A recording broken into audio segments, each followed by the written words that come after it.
ದುರಾಡಳಿತ ಮಾಡೋದೇ ಕಾಂಗ್ರೆಸ್ಸಿನ ನೀತಿ. ಇವತ್ತು ಇಡೀ ದೇಶದಲ್ಲಿ ಲೋಕಸಭೆ ಪ್ರತಿಪಕ್ಷದ ನಾಯಕ ರಾಹುಲ್ ಗಾಂಧಿಯವರು SIR ಬೇಡ ಅಂತ ಓಡಾಡ್ತಾ ಇದ್ದಾರೆ, ರ್ಯಾಲಿಗಳನ್ನು ಮಾಡ್ತಾ ಇದ್ದಾರೆ, ಹೋರಾಟಗಳನ್ನು ಮಾಡ್ತಾ ಇದ್ದಾರೆ. ಆದರೂ ತಿರಸ್ಕರಿಸಿ ಜನ BJPಯನ್ನು ಆಯ್ಕೆ ಮಾಡಿದರು. ಅಷ್ಟಾದರೂ ಅವ್ರಿಗೆ ಬುದ್ಧಿ ಬಂದಿಲ್ಲ. ಮೊದಲು ಹೇಳಿದರು EVM ಮಷಿನ್ನೇ ಸರಿ ಇಲ್ಲ ಅಂತ. EVM ಮಷಿನ್ನೇ ಸರಿ ಇಲ್ಲ ಅಂದ್ರೆ 18ನೇ ಶತಮಾನಕ್ಕೆ ಹೋಗ್ಬೇಕು ನಾವು, ಹೆಬ್ಬಟ್ಟು ಹೊತ್ತು ಕೆಲಸಕ್ಕೆ. ಇವತ್ತು ಯಾಂತ್ರಿಕ ಯುಗದಲ್ಲಿ ಇಡೀ ಜಗತ್ತೇ ಇವತ್ತು EVMಗಳ ಮೇಲೆ ಅವಲಂಬಿತದೆ. ಅವರು ಯಾಕೆ ಬೇಡತ್ತಾರೆ EVMಗಳಂದ್ರೆ, EVM ಮಷಿನ್ಗಳಲ್ಲಿ ಬೇನಾಮಿ ವೋಟಿಂಗ್ ಮಾಡಲಿಕ್ಕೆ ಅವಕಾಶಗಳು ಕಡಿಮೆ ಇರ್ತದೆ. ಹಾಗಾಗಿ EVM ಬೇಡ ಅಂಥೇಳಿ ರ್ಯಾಲಿ ಮಾಡಿದರು, ಮೋಟ್ರ್ ಸೈಕಲ್ ರ್ಯಾಲಿ ಮಾಡಿದರು, ಹಾಫ್ ಚಡ್ಡಿ ಹಾಕ್ಕೊಂಡು ಓಡಾಡಿದರು. ಜನ ಕೇಳಲಿಲ್ಲ, ತಿರಸ್ಕಾರ ಮಾಡಿದ್ದಾರೆ. ಇವತ್ತು SIRದು ಕೂಡ ಬ್ಯಾಡ್ ಅಂದ್ರೂ ಕೆಲವು ರಾಜ್ಯಗಳಲ್ಲಿ ಈಗಾಗಲೇ ಆಗಿ ಸಕ್ಸಸ್ಫುಲ್ ಆಗಿದೆ. ನಾನು ಕಾಂಗ್ರೆಸ್ ನಾಯಕರಿಗೆ ಕೇಳಲಿಕ್ಕೆ ಬಯಸ್ತೇನೆ, SIRದಂಥ ಮತದಾರರ ಯಾದಿ ಶುದ್ಧೀಕರಣ ಮಾಡ್ತಕ್ಕಂಥ ಮತ್ತೊಂದು ವ್ಯವಸ್ಥೆ ಇಲ್ಲ. SIR ಮೂಲಕ ಮಾಡಿದ್ದರಿಂದ ಇವತ್ತು ಮಹಾರಾಷ್ಟ್ರದಲ್ಲಿ BJP ಗೌರ್ಮೆಂಟ್ ಇದೆ, ಫಡ್ನವೀಸ್ರೇ ಮುಖ್ಯಮಂತ್ರಿಗಳಿದ್ದಾರಲ್ಲೇ 56 ಲಕ್ಷ ಮತದಾರರ ಪಟ್ಟಿಯಿಂದ ಅನರ್ಹರನ್ನ ತೆಗೆದು ಹಾಕಿದರು.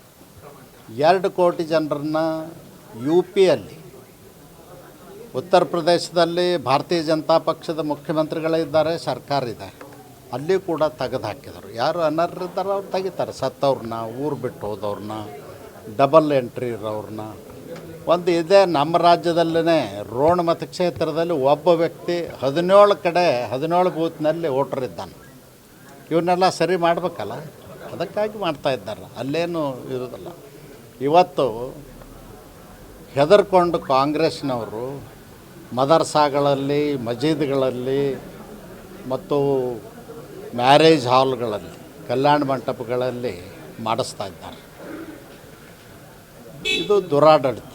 ಯಾವಾಗಲೂ ಪ್ರಜಾಪ್ರಭುತ್ವದ ವ್ಯವಸ್ಥೆಯಲ್ಲಿ ನಾವು ಸಂವಿಧಾನಬದ್ಧವಾಗಿ ಆಡಳಿತ ಮಾಡಬೇಕು. ಚುನಾವಣೆ ಆಯೋಗ ಒಂದು ಸಂವಿಧಾನಬದ್ಧವಾದಂಥ ಸಂಸ್ಥೆ, ಸ್ವಾಯತ್ತ ಸಂಸ್ಥೆ, ಅದು ತನ್ನ ಕೆಲಸ ಮಾಡ್ತಾ ಇರ್ತದೆ. ಅದಕ್ಕೆ ಇನ್ನು ಕೆಲವು ಕಡೆ ಏನಾಗಿದೆ ಅಂದ್ರೆ BLOಗಳು ಫಾರ್ಮ್ ಕೊಟ್ಟು ಹೋಗಿಬಿಡ್ತಾರೆ, ನಮಗೇನು ಗೊತ್ತಿಲ್ಲ, ಅದು ನೀವೇ ತುಂಬಿಕೊಡಿ ಅಂತ. ನಮ್ಮಲ್ಲಿ ಇನ್ನೂ 30-35% ಜನ ಇಲ್ಲಿಟ್ರೇಟ್ಸ್ ಇದ್ದಾರೆ. 50ಕ್ಕಿಂತಲೂ ಹೆಚ್ಚು ಜನರಿಗೆ ಫಾರ್ಮ್ ತುಂಬಿಕೊಡುವಂಥ ನಾಲೆಜ್ ಕೂಡ ಇಲ್ಲ. ಅದಕ್ಕಾಗಿ ನಾನು ನಿನ್ನೆ ಚುನಾವಣೆ ಆಯೋಗಕ್ಕೆ ಫೋನ್ ಮಾಡಿ ಹೇಳಿದೆ, ನಮ್ಮ ಕರ್ನಾಟಕದ ಮುಖ್ಯ ಚುನಾವಣೆ ಆಯುಕ್ತರಿಗೆ ಹೇಳಿದೆ, ನೀವು ತುಂಬಿಸಿಕೊಡುವಂಥ ವ್ಯವಸ್ಥೆ ಮಾಡಿ. ಇವತ್ತು ಹಟ್ಟಿಗಳಲ್ಲಿ, ಹಾಡಿಗಳಲ್ಲಿ, ಗೊಲ್ಲರ ಹಟ್ಟಿಗಳಲ್ಲಿ ಮೆಜಾರಿಟಿ ಇಲ್ಲಿಟ್ರೇಟ್ ಜನ ಇದ್ದಾರೆ, ಅವ್ರಿಗೆ ಫಾರ್ಮ್ ತುಂಬಲಿಕ್ಕೆ ಬರೋದಲ್ಲ. ನೀವೇ ನಿಮ್ಮ ಅಧಿಕಾರಿಗಳಿಗೆ ಸೂಚನೆ ಕೊಡಿ, ಮಾಡಿ ಅದನ್ನು ಮಾಡಿಸ್ಬೇಕಂತ. ಈಗಲೇ ಮಾಡ್ತೀನಿ ಅಂತ ನಿನ್ನೆ ಹೇಳಿದರು. ಬಹುಶಃ ಅವರು ಮಾಡಿರ್ಬೇಕಂತ ನಾನು ತಿಳ್ಕೊಂಡಿದ್ದೀನಿ. ಈಗ ಅದನ್ನು ಚೆಕ್ ಮಾಡ್ತೀನಿ. SIR ಪ್ರಕ್ರಿಯೆಯನ್ನು ಕೈ ಬಿಡಬೇಕಂದ್ರೆ ಕುಮಾರಸ್ವಾಮಿ ಅವರು ಹೇಳಿದ್ದಾರೆ.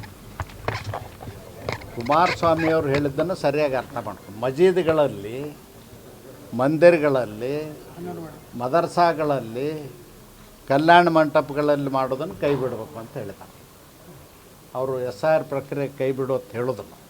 DK ಸರ್ಕಾರದಲ್ಲಿ ಬಾಂಗ್ಲಾ ವಲಸಿಗರಿಗೆ ಸ್ವರ್ಗ ಇದ್ದಂತೆ ಅಂತ ನಿಮ್ಮದೇ ಪಕ್ಷ ನಾಯಕರು ಹೇಳಿದರು, ನಿಜಾನ ಸರ್? ಖಂಡಿತವಾಗಿಯೂ ಕಾಂಗ್ರೆಸ್ ಪಕ್ಷದಲ್ಲಿ ಇಡೀ ದೇಶದಲ್ಲಿ ಬಾಂಗ್ಲಾ ವಲಸಿಗರು, ಪಾಕಿಸ್ತಾನದಿಂದ ನುಸುಳುಕೋರರಿಗೆ ಇದು ತವ್ರ ಮನೆ ಇದ್ದಂಗೆ. ಅದಕ್ಕೆ ಆ ವ್ಯವಸ್ಥೆಗೆ ಕಾಂಗ್ರೆಸ್ನವರು ಸಪೋರ್ಟ್ ಮಾಡ್ತಾ ಇದ್ದಾರೆ. ಅದಕ್ಕಾಗಿ SIR ಬೇಡ ಮಾಡ್ತಾ ಇದೆ. ಈ ಸಂದರ್ಭದಲ್ಲಿ ನಾನಿವತ್ತು ಮೀಟಿಂಗ್ದಲ್ಲಿಯೂ ಕೂಡ ಉಪಮುಖ್ಯಮಂತ್ರಿಗಳು ಮತ್ತು ಜವಾಬ್ದಾರಿ ಇರತಕ್ಕಂಥ ಕಂದಾಯ ಮಂತ್ರಿಗಳೇ ಬಂದದ್ದರಿಂದ ನಾನು ಮೊದಲ ಮೀಟಿಂಗ್ ಕರೆದಿದ್ದರಿಂದ ಸ್ವಾಗತ ಮಾಡೇ ಶುರು ಮಾಡ್ತೀನಿ.